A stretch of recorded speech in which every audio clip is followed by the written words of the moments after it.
Hello, everybody, and happy Sunday. And first off, happy Mother's Day for all of you who are mothers or no mothers or are celebrating a mother today. Want to first start off by saying that. But welcome to the 86th episode of Stories of Service, Ordinary People Who Do Extraordinary Work. I am the host of Stories of Service. And today I'm so excited. I not only have a fellow Navy communicator within my own career field, I have a very dear friend of mine, Amy Forsythe. How are you doing today? Hi, Teresa. So wonderful to join you today. Thank you so much. Doing great. Awesome. So first off, I'm going to read you guys a little bit about Amy and her story, what we're going to talk about, and then we're just going to dive real deep into her background, why she joined the Marine Corps, and then also how she transitioned over to the Navy and what she's doing today. So Amy is a fellow Navy communicator, as I said. She brings to the fight combat experience, broadcast journalism, and an expert voice on the uses of active duty representation online. And on this episode, we're going to talk about the military's role in teaching its troops media literacy and the Navy's current uses of active duty military influencers. We've seen a lot about that in the news lately. Amy is an award-winning military journalist who served 5 combat tours supporting combat operations in Iraq and Afghanistan, and has been on assignments worldwide telling the military story. She started her career as a U.S. Marine Corps combat correspondent and serves as a PAO in the U.S. Navy Reserve. Her photos and videos while on assignment worldwide have been featured in numerous international and national media outlets through the years and continue to be used for historical purposes. She's been assigned to units such as Joint Special Operations Command, Africa Command, the 1st Marine Expeditionary Force, and has covered military exercises and operations in places like Niger, Sri Lanka, Malaysia, Palau, Romania, and Poland. She was named as one of Success Magazine's top 50 women of influence in 2022 and recently published her first book, which we'll talk more about, Heroes Live Here. And it's really a love letter to Marines from Camp Pendleton and includes stories, photos, and artwork from those who served in Iraq and Afghanistan after 9/11. She currently lives in San Diego, California, and is involved in many veteran service organizations. She was recently inducted into the San Diego County Women's Hall of Fame in the historian category for her many years of covering military operations worldwide. Welcome, Amy. What an impressive bio. Well, woo! Thank you. Thank you so much. That's a lot to pack in, but 30 years is a long time to be doing this, and just continue with energy and passion to share the stories of our military and their families and what they do. Absolutely. So first off, I want to start off and get a little bit of your background into how did you become a storyteller, and how did that love of telling stories parlay into a career in the Marine Corps? Well, really, my first desire was to be a Marine, actually. So I spent a lot of time growing up with my grandparents, and my grandparents both served on my dad's side. My grandfather was a Marine. My grandmother was an Army nurse in the Army as a nurse in World War II. And they met during the island hopping campaigns in the Pacific. So on the islands of Guam and Saipan, the Army nurses used to hang out with the Marine officers. And so that's how they met. And I spent a lot of time with them, and that kind of planted the seed to want to be a Marine. And then once I found out that I could join as a woman and do something, obviously not combat role, but something that I was passionate about too, storytelling and taking photos. I was on a yearbook staff, and I look back about what interested me into journalism. Mm-hmm. And so I was lucky enough to land a very coveted spot, and the recruiter, hooked me up, I'll say. Took the English diagnostic test, took a typing test back then, and was lucky enough to get a seat to go to the Defense Information School. So it really just stacked up nicely. But I'll tell you that I was not a very good high school student. I mean, literally barely graduated high school. I went to an all-girls Catholic school, and I really wasn't ready for college. I didn't have the means to go to college. And so I was actually 22 when I joined the Marines. So I worked and I tried to go to school, but my passion was really just to be in the Marine Corps. It was like, you see the dress blue uniform and you think, I can do that. I grew up in Northern California with San Francisco being the backdrop. Mm-hmm. And those fleet weeks and those back then it was a military town with Navy bases and Marine Corps bases. And so I just grew up watching the Marines and going to those events and just really patriotic. And so that's what led me to join the Marines. I had to chase down the recruiters actually. So, but I got in and graduated boot camp and DINFOS at 22 and went on to my first duty station. Wow. Wow. So that's quite a story. I mean, and because there's a lot of people, and I alluded to it today in a post, that think that you just come from this super kind of competitive background in sports, or you've been very talented growing up and you always did well. But a lot of us who enlist, I feel it wasn't necessarily that same story. It really wasn't. And it sounds like that's kind of what it was for you. You just kind of didn't know where you wanted to go. Yes, you knew you had an interest in writing. You knew there was something there when it came to journalism. It's so similar to myself. In 8th grade, I met with a journalism writer for the Columbus Dispatch. I was also on the yearbook staff in high school. You reminded me that I did that for a semester. But it doesn't all of a sudden click. And then you go into the Marine Corps. And tell me a little bit about what that journey was like those first few years that you were serving. Well, I'll tell you, my first duty station was Guantanamo Bay, Cuba, the naval base. There was a Marine barracks there where they had the rifle security companies, and there was just a handful of women. But we're just coming off the heels of the movie A Few Good Men. And so when I got my orders out of DINFOS, I thought, oh my goodness, what am I getting myself into? I'm going to this very unique, strange, faraway land, even though it wasn't that far from the States, but it's very exclusive, very remote, very hard to get to. And I was assigned to the Navy broadcasting station there. So as a Marine attached to the Navy, but attached to the Marine barracks there. And, it was hard for me first few years, that year in particular, because back then, it was just infantry and grunts, and their mission was there to protect the base. And, here I come, blonde hair, California girl, working with the Navy with a camera, wanting to take pictures. And, there was just some pushback on that. And so, I did my job, as you may remember, and your listeners may remember back then. And this was in 1994 when the Cubans and the Haitians had a mass exodus and tried to come to America. And so all of a sudden it went from a sleepy little naval training station to now a full-blown joint task force where we had 70,000 Haitian and Cuban migrants on the base. And so it was a full-on humanitarian disaster and crisis on the base, very small base. And so I was covering all the DV visits, all the operations going on. And so that was just a really great introduction as to how to cover stories, how to engage with media, where to find the stories, and really just an amazing experience of first out of the chute getting to cover real world operations, and really learned a lot about broadcasting. I was writing, taking photos. So it's just a lot of different things happening. And so policy too was involved, as we had congressional delegations come down there and a lot of senior leaders in the Navy and the Marine Corps. So right out of the chute as a E3, I was interviewing the Secretary of the Navy, and then the CNO, Chief of Naval Operations, Admiral Borda at the time, and I got invited to the breakfast and all the events and things. So it was just a really great stepping off into a really great career to ride that wave.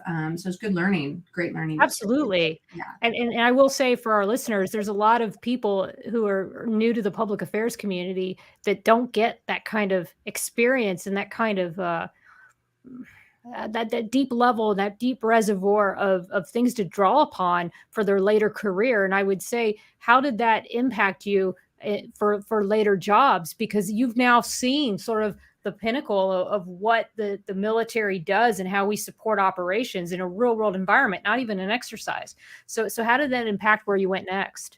Well, I just really love being a fly on the wall and listening and learning about doing a non-evacuation operation, a non-combat evacuation operation, and NEO is what they call it. We had to evacuate the family members off the base because it was just too dangerous. So really just riding this epic wave. Of course, I was stationed at Camp Pendleton for many years on active duty, covering down for the base newspaper, the base TV station, engaging with media back in the day before social media. So record video, get it on tape, run it down to the TV station so they could air it at night, the B-roll. And Doing the community relations events, the Super Bowl and the Padres games right here in San Diego. It's just a really tight knit, great city to be a military member in. And, so I left active duty in 2000, early 2001. So after how many years had you been in at that point? 8 years. Okay. So 2 4-year tours. And back then, too, when I did reenlist for my first 4 years, the Marine Corps was even giving a bonus. So I got one of those big reenlistment bonuses. So I was just riding high, But I realized that if I wanted to keep going further, I needed to get my bachelor's degree. And so back then, they didn't have online courses to take, or I had to just chip away slowly. And I thought, if I'm going to finish, I need to go to the traditional college during the day and the weekday. So I left active duty, but stayed in the reserves because I really loved the Marine Corps. I loved telling stories. I couldn't figure out a way to do it both. So, and sure enough, right after that, 9/11 happened. And so I knew that my plans to finish college were going to change because I got mobilized right away to active duty to serve in a joint task force for civil affairs. I was assigned to a civil affairs unit as a PAO in the Marine Corps. And so I got globally sourced as an individual augment to go to Afghanistan. This was in the early days in 2002. So none of Iraq had happened. And really, it was just the early days. So I got mobilized. I had to put my studies on hold. But that first deployment to Afghanistan, again, just learning so much about the joint environment and being assigned to a joint task force, civil affairs, PSYOPs, and working with special forces, doing some of those early missions in Afghanistan and Kabul, but got to travel throughout the country. So I had that experience to draw from when a joint task force comes together and there's real world opportunities and ways to tell the story with the Afghan locals down at their press center, getting stories and photos available to them so they can use them in their local newspapers, working with congressional delegations that would come and visit and help and assist with media engagements.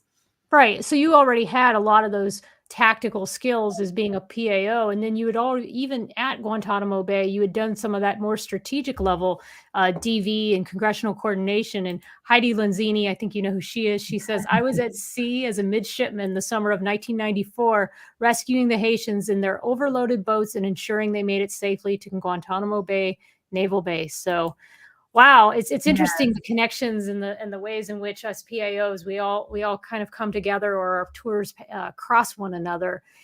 And for the people that don't understand civil affairs, it's almost like you're doing a lot of the things that you would see at a city government level. I think that's the best way that I can describe it. But how would you describe sort of the relationships that you made with civil affairs and PSYOPs? And because we're all communication enablers, we all do some sort of communication activities.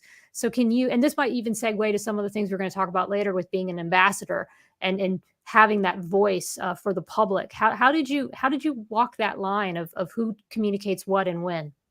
Well, it was interesting. So when I left active duty, my first reserve unit was a civil affairs unit with the Marine Corps. It was very new and upcoming. They hadn't really codified the actual MOS, but I did get the additional MOS as a civil affairs NCO. So it kind of complemented my public affairs background. And so I could operate as a civil affairs if I wasn't doing public affairs. And so that was just a great way to add another, set of skills. And so the work that they were doing was just amazing. I hadn't really known about it because they didn't have any active duty civil affairs Marines on active duty. So it was just something always just in the reserve because it kind of functions as a reserve function. So you don't need it until an emergency.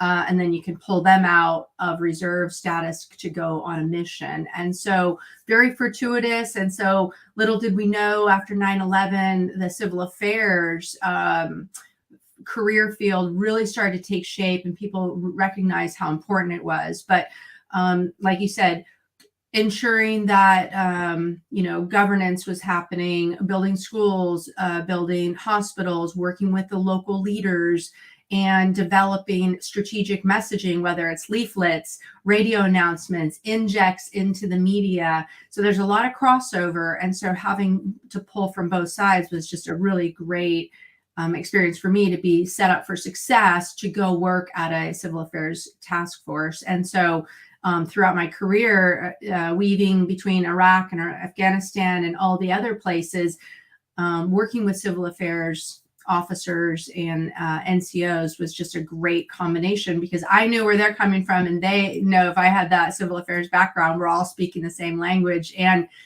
with the goal of communicating. How are we communicating our messages to set the conditions for the battlefield commander to execute missions, wherever that may be, in a humanitarian or crisis, or, you know, even in combat operations.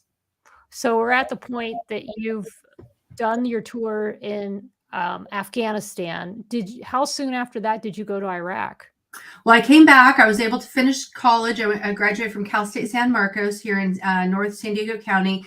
And then the war in Iraq had started in 2003. And this was, now I graduated in 2005. I was still in the reserves, and I was drilling, working embedded with the active duty command at Camp Pendleton as an individual augment under the 1st Marine Expeditionary Force. And they were going back for another deployment. They just had a continuous cycle of deployments to Iraq. And this was at the height of the Iraq War, going into 2006, where in Anbar province, where we had Fallujah, Ramadi, and places like that your listeners probably have heard of, back when it was very, very dangerous. So I went with the headquarters group for a year-long tour there at Camp Fallujah. And so no one expected the war to go on for so long. It had been 3 years. Right. From 2003, 4, 5, and now 6, going on its 4th year. Little did we know just how dangerous that summer would be working. But we needed all hands on deck. We needed every tool in the toolkit to get through that entire year. Did you think, when you were in Afghanistan and Iraq, you said you didn't think that it would take as long as that it did, or that we would be there for as long? Did you get the sense when you were there that this was something that was going to be able to be not won, but this was going to be able to be handed off to another set of governance? Like, this wasn't something that we were just going to have to stick around for. So did you feel like we were making progress while you were there from at your level? Did you feel like you guys were making an impact and that things were changing? Well, my first deployment to Afghanistan, it was in the early days. Things hadn't really got very dangerous. There had been low casualty rates, just a handful in that first year. And then the special forces were, pretty much had contained the Taliban in the north, and really just working towards rebuilding and helping put into place, a stable government with the Karzai government. I was at the palace many times and building up that embassy there. That was in the early days. So through my career, I had watched the years go by, the deployments go by. I had never imagined it would drag on for 20 years. We could probably stay there for another 20 years and never quite achieve a rate of success that would be good for us. But what we were just trying to do is just get some stability under their feet and inject some money and some, to build the schools and the hospitals and the colleges. And so that's where our focus was, my first deployment. The second and third deployment to Afghanistan were a little different, but just seeing it from different sides and different experiences was just really eye-opening. And,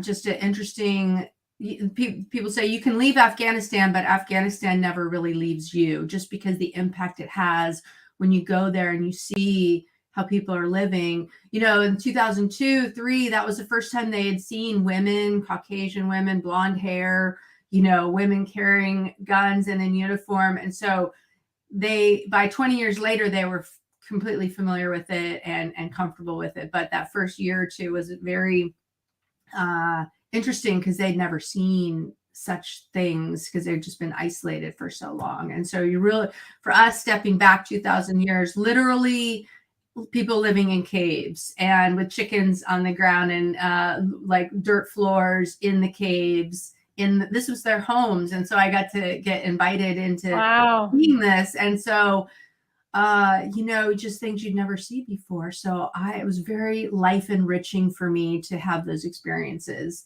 even though it was a deployment. But I mean, just soaking it all in and just can't unsee those things, but it really shaped my thoughts on Afghanistan.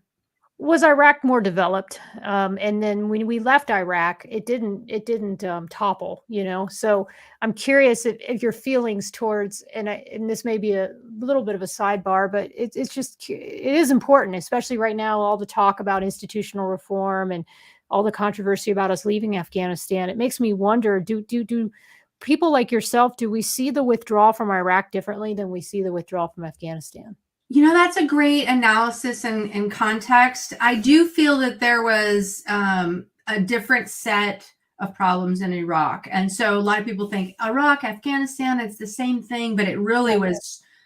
And I didn't know really what to expect when I went to Iraq either, after having been in Afghanistan. Different culture, different languages, different, so much more modern. So it was a lot easier to kind of work with them because they had flushing toilets and they had running water and they had buildings and they had some modernism going on. And so it was a lot easier. It wasn't as hard to bring them into a modern era, but I felt like it was much more dangerous because of the insurgency, the Al-Qaeda insurgency that we were fighting. And so the risks were a lot higher. And so the marginal feeling that we had once we left Iraq, it was sort of a break even. Nobody wins. There were so many casualties on the Iraqi side and so many casualties on the American side. It wasn't a sense of like, we have a big win in the win column for America. So although it wasn't the same as Afghanistan, it was just sort of like, let us leave with some dignity. And we did. But there's no justice really for any combat casualties. And so it was sort of very empty feeling when, okay, we've left Iraq. Okay, at least we did what we could. And it didn't collapse, but there was some still fighting. But then because ISIS had returned to that region. And so we still have troops in Iraq now, even though we don't hear much about it, but we do have troops there in Al-Assad Air Base, and that's in Anbar. And then there's been some incoming rocket attacks there. We had some casualties as well. So, we don't hear about that as much. I was going to say that nobody talks about that. Right. It's very much on the down low, but at least it wasn't at the height of combat operations in 2004, 5, 6, 7, and even into 8, because I went back in 2008 after a really hard year in 2006. But so much progress. I would not have believed the progress that had been made in just a short time if I hadn't seen it for myself. So being able to document that and tell those stories of, I was here in 06, but in 08, the colleges were built, people were going to school, the roads were paved over. So it was just an amazing progress. So people can be reassured that the work we did and the sacrifices made in those previous years paid off. Definitely.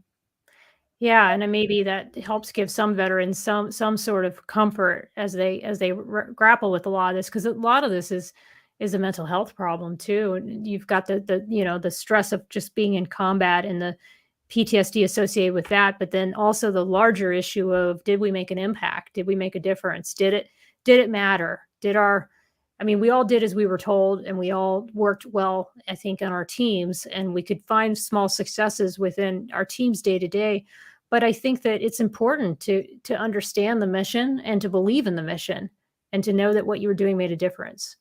Indeed. I always joked with my teams. I said, one day we're going to come back to Iraq on a tourism excursion and, visit like some people that Vietnam veterans have gone back to Vietnam and kind of retraced their steps and seen some success and puts things in perspective, and there's some healing that can happen. And so I'm hopeful one day that we can go back to Iraq or Afghanistan and retrace those steps, because put the past in the past and let that healing begin. But without being able to do that, our successes and our wins are sort of immeasurable. We just can't figure out, what did we win? Did we lose? We're not sure. And so with those combat losses of human life and suffering that occurred, and then there's no justice, right? There's no bringing someone to trial for killing, these people. There's no way to feel that sense of justice, and retribution is not a healing measure. Some people may argue that it is, but it doesn't necessarily satisfy that desire for justice and an eye for an eye, or how do we move past it with a sense of accomplishment? Right. And the only way I think you can do that is to think that the community is better off because of your presence. I mean, that's kind of how I look at every place that I've served, or every office that I've been in where I felt like we could make an impact. Was the office a little better because of our team and because of the small, tiny baby steps that we could make to make things better. So at this point, Amy, still you went back to Iraq as a Marine Corps reservist. Were you an officer in the Marine Corps? Because I know I'm trying to get to where you transitioned to the Navy. Yeah, sure. So I wasn't enlisted. I was a staff sergeant, a staff NCO. And so I transitioned over to the Navy in 2010. I'd been in the Marine Corps about 18 years, active and reserves and mobilized. And then a colonel I was working for said, "Hey, you should check out this direct commission program." I thought, oh my gosh, I love the Marine Corps. I couldn't imagine leaving the Marine Corps at 18 years of service. But I just finished with my master's degree, and it was just really hard for me to get promoted to continue on because people had to either retire or, get out in order to make space. So I applied, I got selected, and it was the best decision I ever made. And I'm so grateful because it just expanded my network and opportunities in the Navy, and met so many great people like yourself. And so, wearing a different uniform, we're all the same team. It doesn't matter what uniform you're wearing, right? And so in our tight community of public affairs, enlisted and officers, and we just crossed paths in so many ways. And so it was just a tremendous way to continue serving, because as you know, as an enlisted, you can, and you go officer, you can continue serving beyond 30 years. And so I'm so grateful for that. And so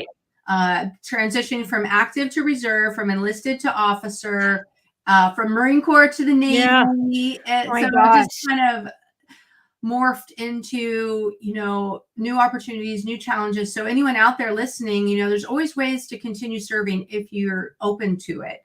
And I was, and it was just really tremendous opportunities. The Navy just has a lot more opportunities than the Marine Corps. So, and I didn't know about that. So sharing that, I try to share that with other people. And there's also some other former Marines who went active duty Navy public affairs as well. And so it's a great community to be a part of, because you can come from different branches, and there's ways to do that.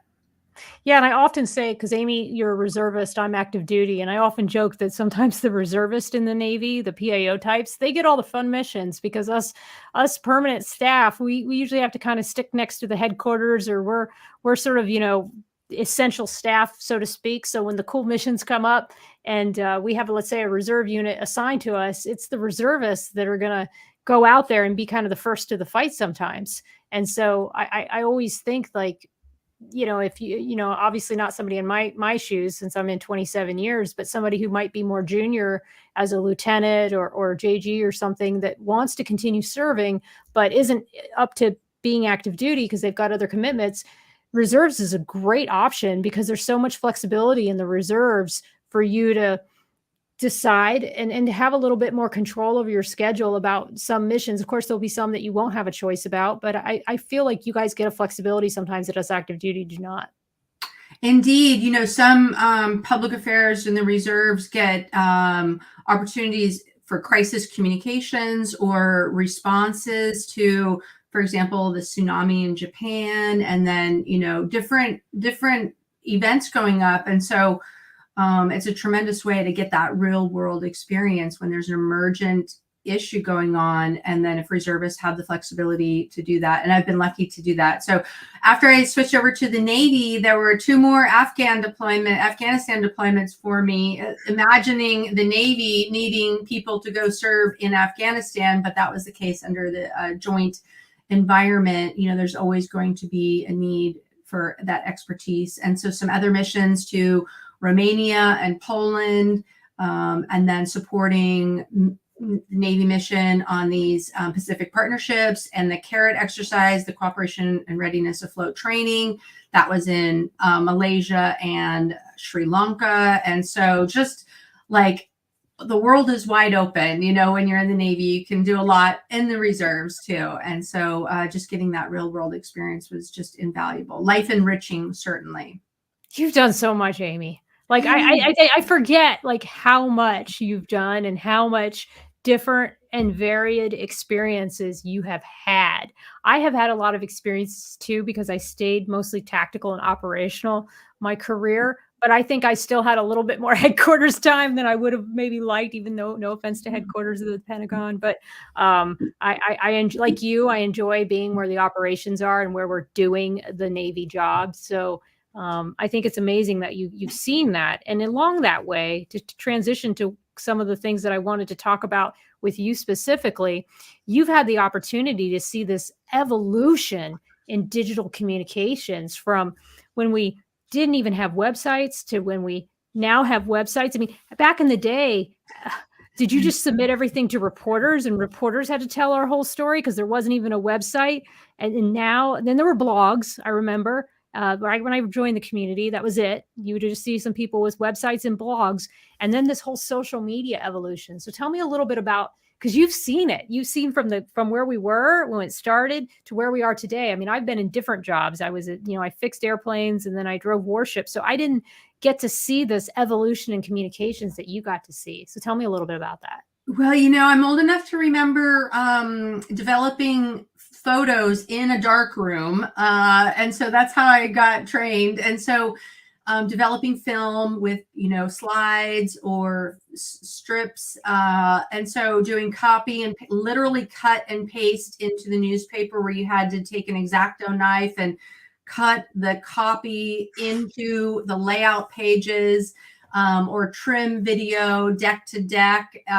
When you're editing video, you had to take one VCR to another VCR and press play and record on one. And so that's how I learned how to do media and edit media, literally slicing audio tape, putting tape on it to make radio go. So it's been amazing, right? With this digital convergence. And the greatest gift I think that the Marine Corps and the Navy ever gave to me was the do it yourself. You're on your own. You are a one-man band or one-woman crew. You take your video camera out there and you get your photos, you get your story. You're going to write a print story. You're going to make a video. You're going to cut an audio piece to it. And so when you learn how to do all these things, you could really have more creative control. And then you're forced to do it all, as opposed to having a crew to help you or someone to write your copy for you. And so just been able to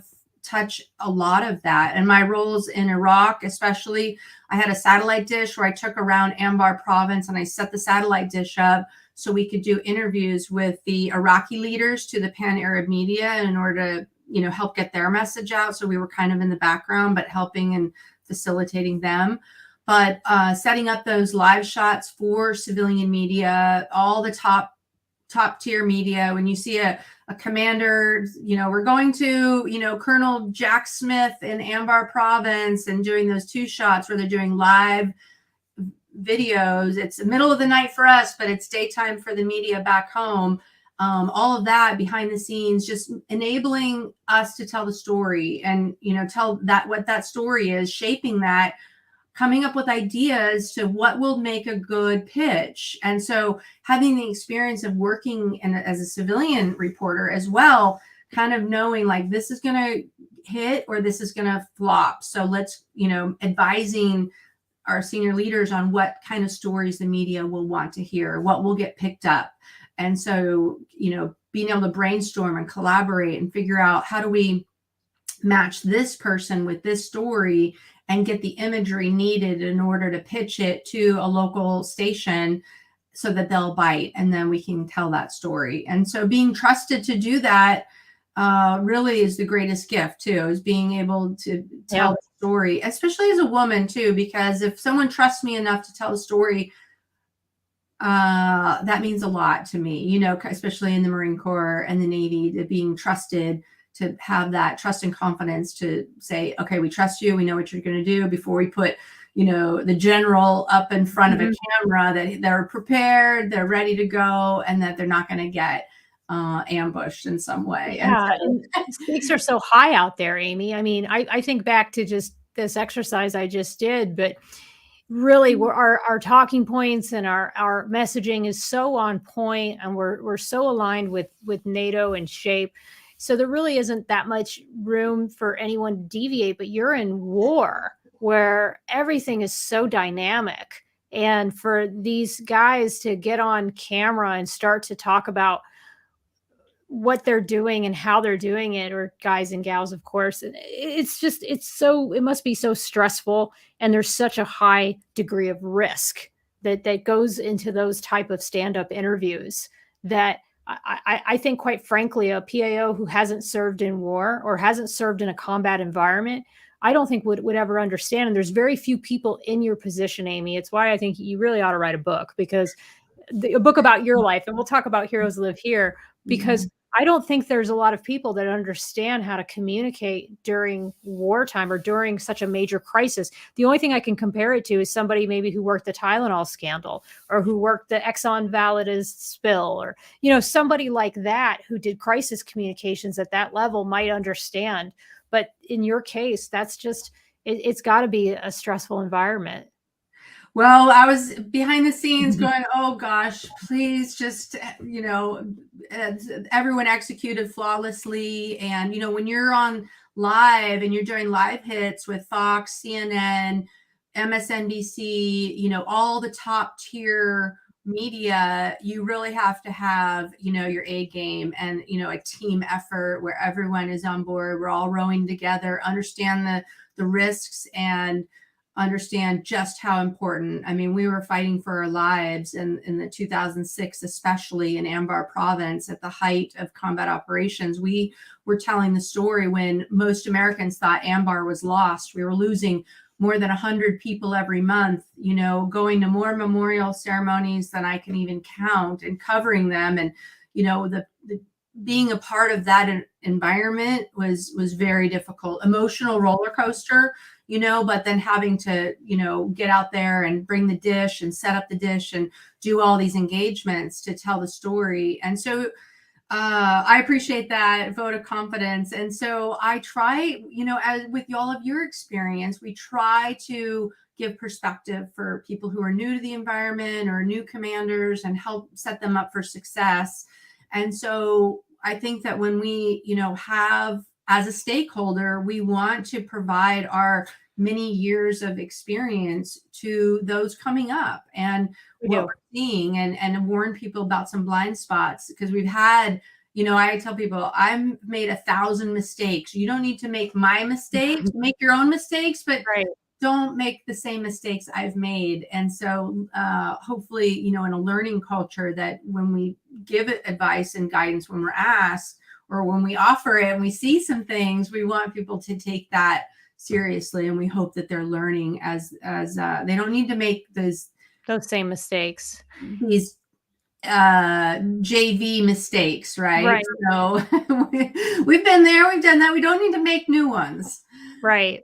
And speaking of mistakes, or what could be perceived as a mistake, and it might not be, and it's one of those things where I'm really on the fence about it too, and I'm going to bring it up now, and that is the Navy's digital ambassador program. And I found out about this probably about a year ago, or maybe late last year.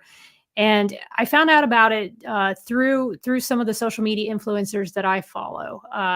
I started following some of their Instagram posts, and I saw that they were posting they were a digital ambassador. And I had heard that some of them had been in talks with our headquarters, and we're talking to different people about the program. And I thought, wow, this is great. This is something we really need, is that we need to start embracing people who have big audiences that traditional media is no longer serving. Like, people are going to them for their opinion, and they're shaping their views and how they see things based on the opinions and the viewpoints of these quote unquote influencers. And so what is it that we're doing as an organization to work with them and share our stories with them? So I was all for it. And we got some of the names through this program about some of the descriptions of the people who are doing it. And then, of course, and it wasn't, it's interesting to me because this was not new news. We have known for a long time that this one particular YN2 who does drag shows, we've known for a long time that he was an ambassador. It was on his social media feeds. It wasn't any kind of it wasn't any secret. And so I think there was just one story about it that blew up and then caused this, news cycle, drama. But it brought up a bigger question about who we want to have as spokespersons for the Navy or the military in general. Let's just say military. I don't know of any other services that have a similar program, but who we want to have and prop up as good representations of active duty in uniform. Some people agree with it, some people don't. And I'm not really wondering your opinion, but I'm wondering your overall viewpoint on this program and how we approach it as a community. Well, I'm like you. I find it interesting that it could be a huge attraction for certain, recruiting is low. We've seen the reports that recruiting is suffering right now. And so right now, it's an all hands on deck effort. We want to attract top talent, and top talent attracts top talent. So we want to put those people out there that have a positive message, that enjoy the military lifestyle, and that can showcase that. And, you and I were at the PAC Fleet Public Affairs Symposium a few years ago when then John Kirby mentioned this. He briefed this. It was such a wonderful presentation about information is currency. And nowadays, someone in the military can have such a huge following, and then it kind of upsets the balance of, let's say, a hierarchy, a military hierarchy, where a commanding officer has this large amount of influence and impact. And now you've got someone who's a junior person, junior enlisted even, can have such a high following and impact and influence through social media. So it's a new dynamic that I think everyone's sort of understanding. And so by doing outreach with these people with a huge following could really garner, a recruit, be a recruiting tool.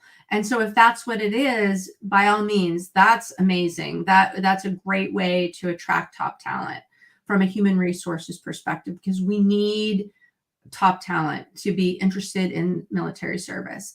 And so I think why the story gained traction recently is because, one, I don't know if the research was done or the data points were available to stakeholders. So when we look at our RPI formula, the research, the planning, the implementation, and the evaluation, that's how we develop our communication strategy and our plans. Do the research, or ask stakeholders such as influential veterans groups or people like us, other communicators, people in the service. Does this resonate with you? Do you think this plan or this approach will work? And so I don't know if that research was done. And so I think as stakeholders like we are, we would have liked to have known that as they rolled it out, and maybe been able to give them some blind spot advice, because now the backlash has been very vocal from other veterans groups, and preserving and protecting the legacy of the Navy is our greatest challenge. We are passionate about protecting the legacy. And so we're just maybe not sure how that helps or protects the legacy going forward. Right. And so having the opportunity to understand the program, understand who's in the program, advocate for those people. We can follow and champion them and cheer them on in order to attract new talent. And so I think that what caught people off guard was just not having that sort of awareness and like an agreement. Is this a good idea? Or have you considered some other options from what I'm hearing and seeing? Because you and I are at the ground level. We're at the ground level. We're at eye to eye with the people out there. And so from our commands, maybe it's something we want to emulate or use as a template, or so give us some tools also to work with.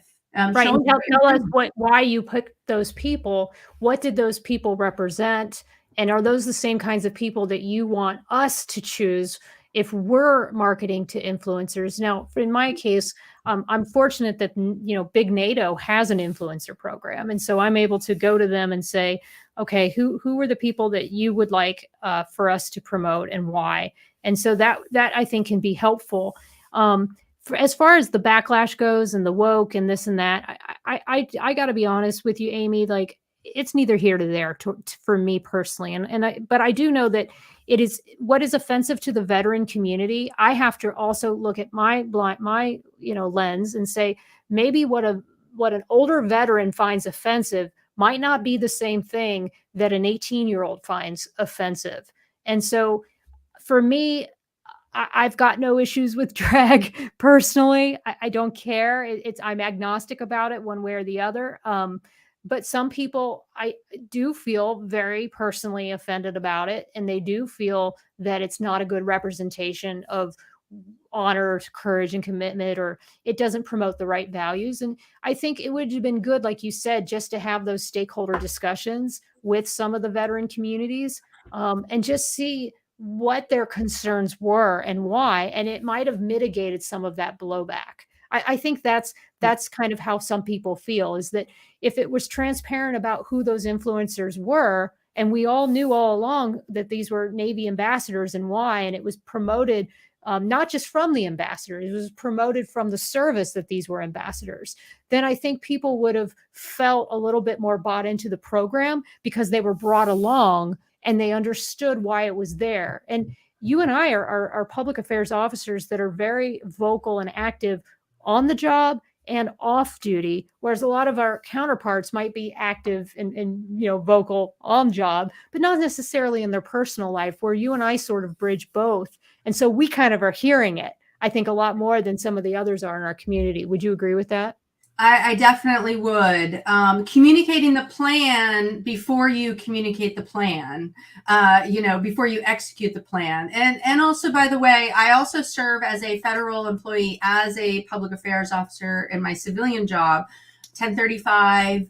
I worked for DOD for many years, and now I'm a public affairs specialist for the Marine Corps at Camp Pendleton. And so I live, breathe this, as well. And we're challenged. And how are we communicating our message from the Marine Corps as a civilian? Mm-hmm. I have a command, a 350 person command that I also support. And trying to find unique ways to cover the story is a part of my job. So understanding where they were going with this, so we can help and advocate. And now, unfortunately, with the backlash, Secretary of the Navy has to respond to some questions from Congress on this matter. And so creating controversy when there didn't need to be, right, just a blind spot that, we could have helped foreseen some issues that could have just been mitigated. So I think it's brilliant to attract new talent, and we need ways to do that. But let us help you. Let us advocate for you, and we can do that. And happy to do that. But I think we, as uniform members ourselves, we all want to be represented in the most positive manner possible. And so if it doesn't jive across the board, if you're going to alienate some people, it's not worth it, and whiteboard this whole thing out. It could have been an easy way to do that and have some discussions about it, so we at least understand what is the data and what's the data points afterwards. Was it an effective campaign?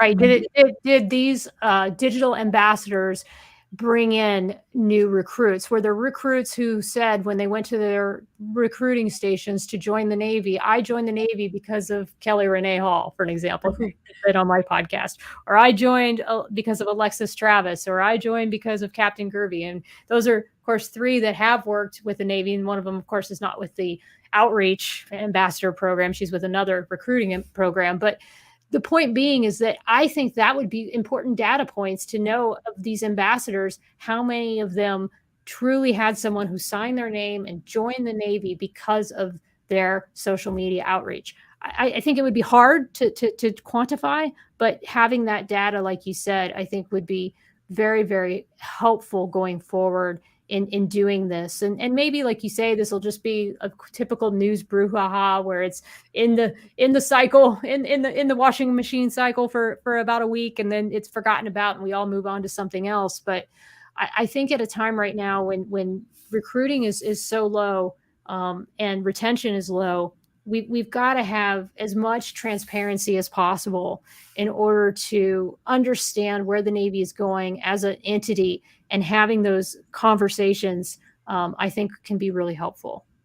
Indeed. And in our country, we have such a span of generations and times. And so multi-generational service, we could have 18-year-olds and we could have 55-year-olds, and there's a big gap in between about what our norms and our culture are. And so helping span that, understanding like what's acceptable to this generation and not to that generation, but it could be helpful for all of us as we're executing our own plans, and so we don't make mistakes if we're emulating a certain program. And so just communicating the program could be worthwhile to help share and synthesize it so we can identify some opportunities within our own commands. And so some people just think of it as a double standard, or just we want to make sure that everything is on the up and up and fair. And the Navy has, and the future generation, this next generation coming up, has such complex problems that will be on their shoulders. This is not one of them, right? This doesn't need to be a problem because the Secretary of the Navy and the CNO. Yeah, it seems like they're busy. This should not be on their radar. Tremendous. It's like them digging into why we pick certain media to work with. I couldn't imagine that. Like, if them coming to me and saying, well, why did you host Vice News, for an example, which I love Vice, but or whoever, why did you host this particular news outlet? We're always going to choose certain news outlets that we work with for certain reasons, but then to have to justify it and lay it out to the SecNav, it's unfortunate that that's where it went. But I do hope going forward that maybe it was a lesson learned, that if it had been more maybe transparent from the get-go about who was chosen and why, and what the criteria was, and how they were going to measure the program. So that way also, not just so that they have to show us what they're doing, but so that we can bring their program into our commands and go, okay, now we're not just, working with media, we're now going to work with influencers. And there's a whole host of issues that we have to deal with when it comes to influencers. Like if we do embarks, who pays? Because it's not like they have an organization that pays for them. There's a lot of ethical issues that we need to work through. And so having some guidance from our community about what's the proper way to work with influencers. And then on top of that, for the influencers, I would like to see more guidance on how active duty are supposed to properly communicate online. Not just all the things that we're not supposed to do, but the ways in which we do it right, and the examples of the people that they see are doing it right. And they, again, have given us a little bit of that, but also those people are super polished. They're glossy. They're perfect. None of us are I love Kelly Renee Hall, but none of us have those kinds of skills. I mean, that's not what most people have. So what are the realistic guidelines that you can give us that really show what it is they're looking for and why? I think is helpful. But enough about that. I want to get into now your book. Let me just tell you that you have been so outspoken and such an advocate for trying to move the conversation forward to better understand. So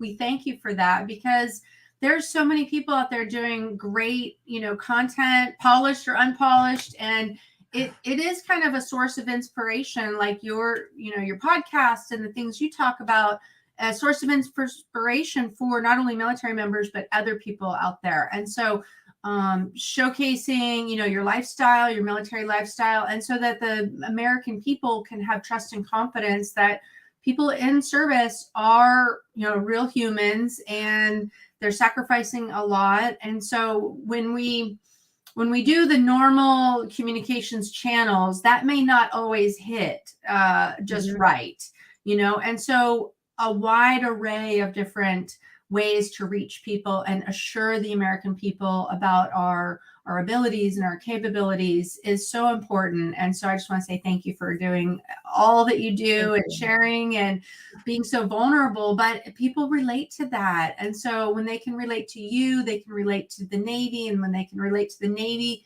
they feel good about our administration and executing our national strategy, or national defense strategy. And so it all ties together. And so, but by being vocal about that, to try to move the conversation forward, because it's not going away. It's something that more people will be doing. And the kids today, this generation, they need that engagement. They need that guidance, and they need to know how to tell good stories. And I think that we're not giving them the ability to show how they can tell stories and use their day-to-day life as inspiration for good. Show your job in good ways. Learn how to take at least usable photos. You don't have to, like I said, you don't have to be perfect, polished Instagram celebrity, but just do things so that you're showing that people like you can be in the service. And I would agree with you, Heidi. And that is one of the reasons why I do admire what YN2 is doing. People expect the military to fit a look. Many who protested women and minorities in exclusion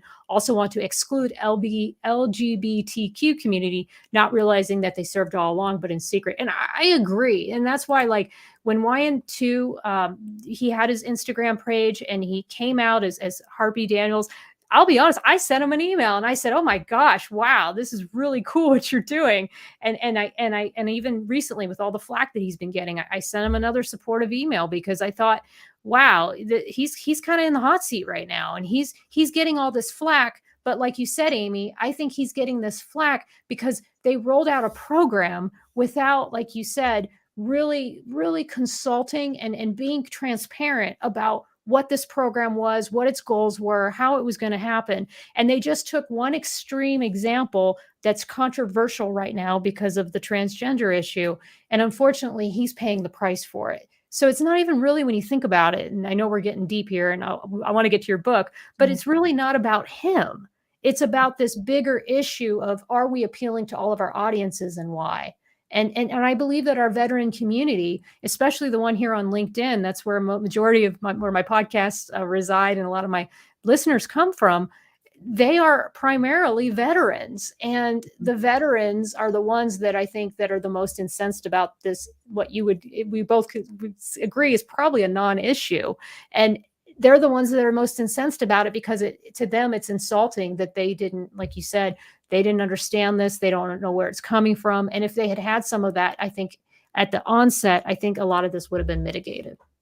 Indeed. And I know that, the MCPON, the Master Chief Petty Officer of the Navy, has received a lot of, mail on this topic. And, our leaders are so busy. And, I'll share one story. So with this young sailor, he's probably been the target of some very, hateful messages, and, putting him in a very stressful situation, which we know that these things happen. And so it happened to a Coast Guard, a woman Coast Guard. She was like a search and rescue, one of the first Coast Guard rescue personnel. This was back in the, in the 2000s, and New York Times articles and all these feature articles about, look at us, we've got our first woman search and rescue. And she went into a downward spiral because of the backlash from her, fellow Coast Guard personnel and the public. And they thought, that the Coast Guard propped her up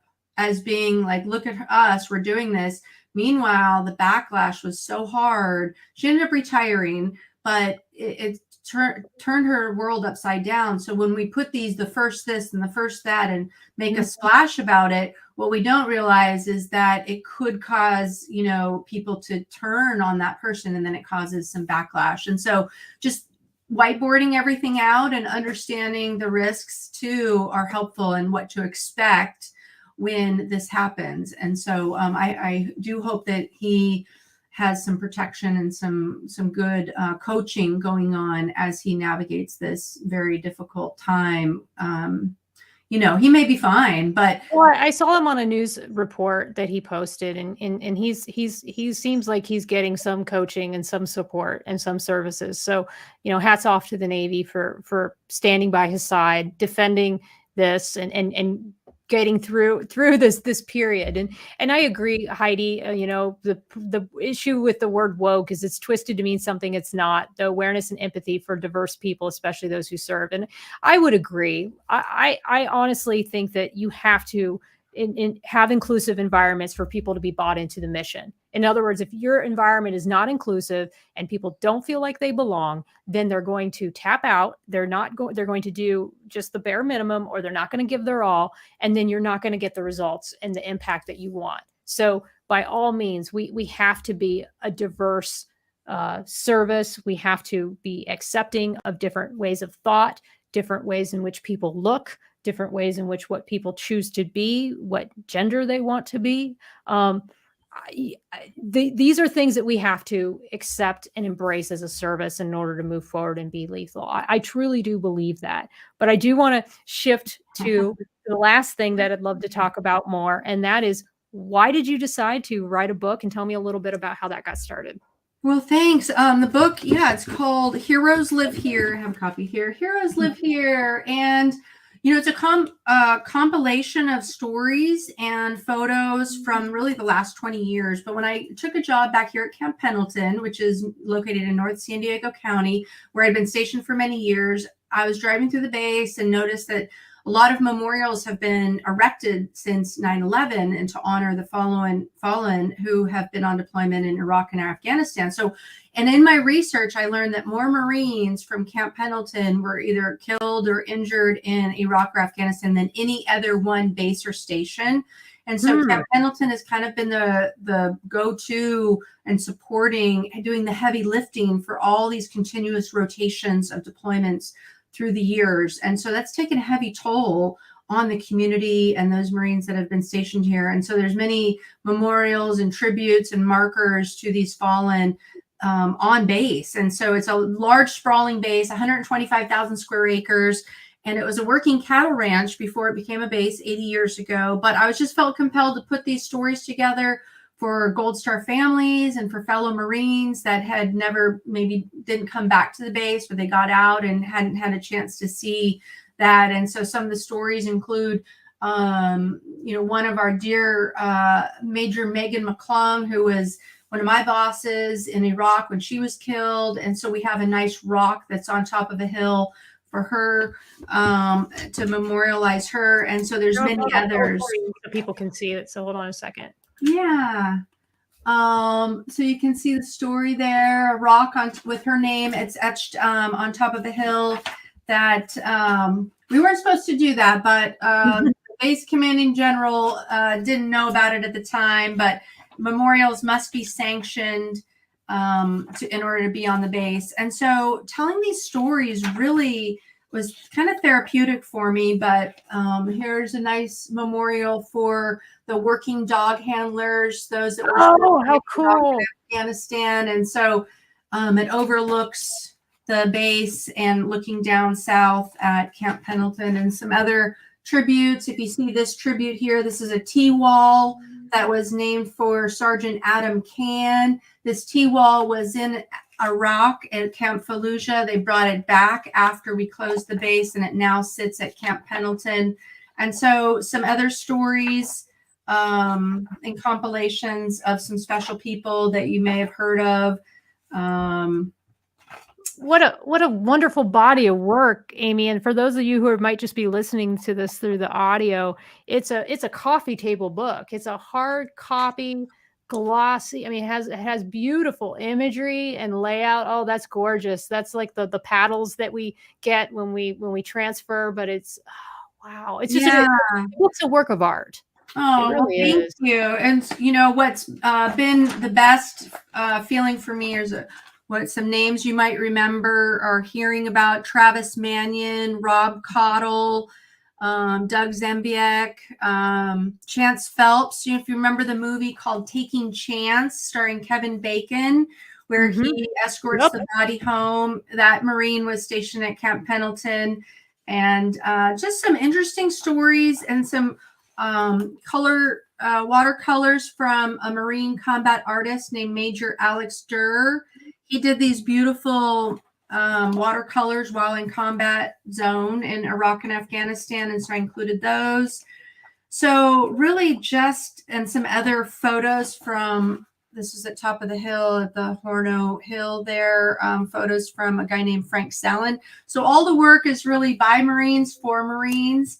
And so Camp Pendleton is just a really special place, and a lot of people come back and want to see some of the sites. So there's a map in there and some stories, and just to put it together. And, I'll tell you, it was at the printers completed last August 2021, as you recall, when we were watching in horror about what was going on in Afghanistan. And so I'll tell you, within minutes of the notification of the Marines getting killed at the Abbey Gate, that memorial tribute flowers, flags were all put at the front gate of Camp Pendleton, because 10 of those Marines were stationed at Camp Pendleton under the 1st Marine Division. And so I pulled back the manuscript, and I just had to include that as the final chapter in the book, that these brave souls were lost, and they were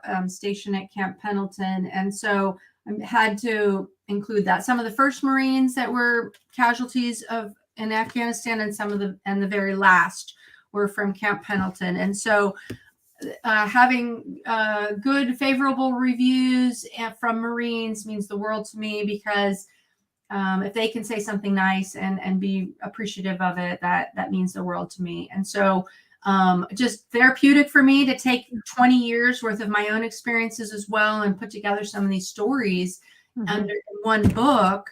I thought I'll just share it with Gold Star families and fellow Marines, but then putting together the book, I didn't know what to expect going into this emotional roller coaster, really, of retelling these stories and then sharing it. I think people are ready to kind of take a deep breath, let the healing begin, and having something that we can touch and see and feel, learn about, has really meant a lot to me and to other people that were affected. And so it's kind of like a 20-year yearbook of some people that made those multiple deployments, and their stories can now be told. And so thank you for sharing that.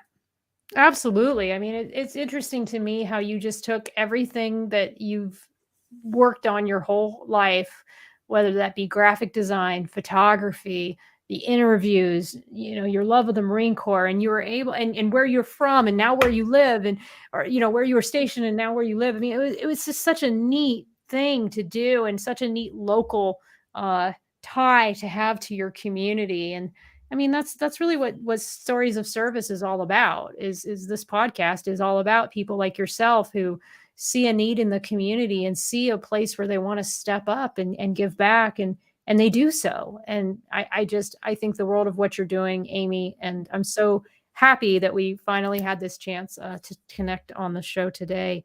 Where can people find more information about you, or if they want to find the book? Tell me a little bit about that. Yeah, thanks. Well, I tell people I'll never sell 1 million copies, but the copies that I do sell, that means the world to me. And if people want to get a signed copy, they can go to the website, heroeslivehere.com. But LinkedIn is my platform of choice. I really love to connect with people. So by all means, I love to connect with anyone out there. And if I can be of help, or let me know. But I do like to talk with other, veterans or military members who want to go down the path of publishing their own book. And people do reach out and say, how'd you do that? And I chose the independent self-publishing route, which is easier than ever, just so I can keep creative control over the content. Yeah, I didn't, if I were to pitch this to a big publishing house, I just don't know if they would get it. Like the Marines get it and understand it. So the content is very specific, very niche to this area, but I have all the support of the local Oceanside community and the San Diego community. So I really appreciate that. But LinkedIn and heroeslivehere.com. Also on Instagram, you can find Heroes Live Here Instagram page. And then, of course, my own personal Instagram. But I'd love to connect with people out there and, cheer people on as they take that leap into publishing, like you have. Teresa is all contributing to a book, and it just adds another layer of ways to tell stories. And there's been a strong call from our military leaders that veterans now, they want veterans to tell their story. I heard the comment on the Marine Corps say it himself, that we're looking to our veterans to tell their stories in any way possible. And so that's what I do. I love to tell the stories of our military and shine a light on the positive work that they do, and in any way that we can. You know, back in the day, we had a base newspaper, a base TV station. We don't have any of that anymore. So we have to look for other alternatives to do that through social media. And so that is just a wonderful way to do that. And speak up, step up, showcase what it takes to put on a uniform and step off into the unknown. It's very dangerous out there. And so we need to share those stories of service. I would agree. And Heidi had a few more comments here that I didn't get a chance to read. And then I saw Brian, my husband's best friend. He says that you're muted, Amy, but I can hear you just fine, and so can Heidi on YouTube. But we'll make sure that I'll listen to the very end of this YouTube clip and just make sure that we've got that sound going. But I can hear you just fine, Amy. I'm not sure what happened on Brian's end. But Heidi's also on YouTube right now, and she can hear you. And she just said, Megan McClung is my classmate. She was a gymnast at the Naval Academy and also a PAO, most senior military woman killed in Iraq. And then she also said it was Megan's idea to have a Penguin Award for the last person to cross the finish line at the Marine Corps Marathon to honor their determination. Her motto be, yep. And I have this on, oh yeah, see, Heidi just said sound is great here. So Brian, that might just be on your end. Sorry about that, but I'll catch up with you after this call, as I always do. He gives Harry a call, my husband, and then he provides his commentary and gives me a little bit of feedback on the show. So he says, weird, I'll try to restart the feed.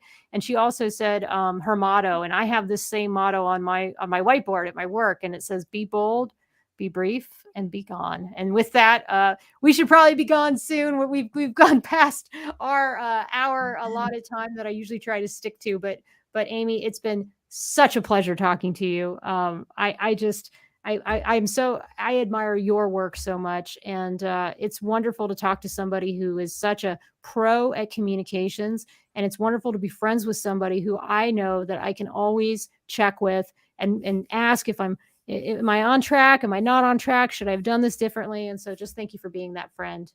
Of course. Thank you so much. I can be a sounding board, and I appreciate you engaging, and we bounce ideas off each other. And, you know, it means the world to me to have someone we're eye to eye on all these things, and really so we can help others go on and do better, do more, right. do things with more efficiency and dialed in. We need people that are dialed into what is going on. And so I love it. I appreciate you having me on. It's been fun. Awesome. And Heidi says, yeah, awesome to hear from two amazing PAOs. And Brian, welcome back. Disregard complications on my end. So all good. All right, Amy, I am going to meet you backstage and go to full screen real quick, but thank you again. Thanks, everyone. Thanks. All right, guys. Thank you so much for joining me. Went a little bit over the hour, but I'll admit it's a subject I'm very passionate about: social media, influencers, communications. So you got the nerdy Teresa today, because I kind of nerded out on my job, but I think that's a good thing. So anyway, hope you enjoy the rest of your amazing Sunday. It is beautiful. Happy Mother's Day once again, and I'll talk to you guys later. Bye-bye now.